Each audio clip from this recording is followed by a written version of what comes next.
Yellowstone is ending soon, but the Western appeal rides on Herb Scribner. Yellowstone will wrangle up its story this fall as the Paramount Network's darling Western drama is coming to an end. But that doesn't mean the show's world is being put out to pasture. Kevin Costner's final run of episodes will conclude the dream run for the show, which drew 12.1 million viewers for its Season 5 premiere, more than any other scripted series in recent months. But with the endgame comes questions about how the show will end and what's coming next in the Yellowstone universe. Watch video. It's foolishness, said Craig Johnson, author of the 19-book Longmire Western mystery novel, which had its own television show from 2012 to 2017. It's just too broad of a subject matter to think you can just kill it off with one movie or one television series, he said in a phone interview from his own Wyoming ranch. It's going to continue going on and on. It's a part of our heritage. It's always going to be there.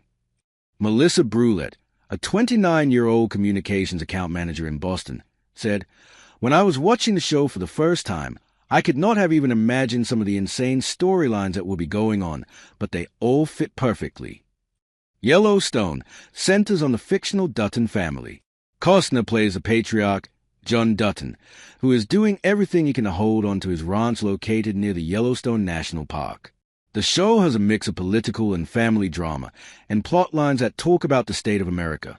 Paramount has not announced how many episodes will be released this fall to wrap up the series, and it's unclear if Costner will even return. Multiple reports suggested Costner may want to leave the series ahead of its final round of episodes, which haven't been filmed yet. Paramount did not respond to a request for comment. A spokesperson told the Associated Press that Kevin Costner is a big part of Yellowstone, and we hope that's the case for a long time to come. But the Dutton family's decision to lock up the ranch is probably the right choice to make, Brulette said. It would be hard to try to continue on without the main character, and it will always feel like there's some sort of hole they are constantly trying to fill, she said. Paramount has already planted seeds for expansion. Since the success of Yellowstone, the network has built out its own Yellowstone television universe with multiple shows and spin-offs stewarded by co-creator Taylor Sheridan. There are 2 already Yellowstone prequel series on Paramount+, 1883 and 1923. The former shows the history of the Dutton family as they travel from Texas to Montana, while the latter follows the events of 1883 and shows the Dutton family running a farm along with their children while facing challenges of the early 20th century. The network is mapping out a future as well. A new sequel series is on the way, and it is expected to air in December. Rumors are speculating that Matthew McConaughey will star in the new project. Paramount has denied those reports. A spokesperson told the AP that McConaughey is a phenomenal talent with whom we'd love to partner. Sheridan has another series on the way called Lawmen Base Reeves.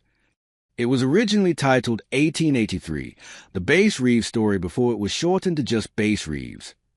It is based on a true story of the first black U.S. Marshal west of the Mississippi River. And then there's a long-rumored 6666 series, pronounced 4 sixes, which tells the story of a specific ranch named, 6,666. The premiere date remains unclear. McConaughey is rumored to join this series, too, but it's unclear if this is the same sequel series. Brulette said she plans to stick with the Yellowstone franchise and its new projects. The prequels left her hooked as much as the original show did, so there's no reason to give up now. This new show will be no different, and I will definitely be tuning in on premiere day to watch, she said. Besides, who doesn't love Matthew McConaughey?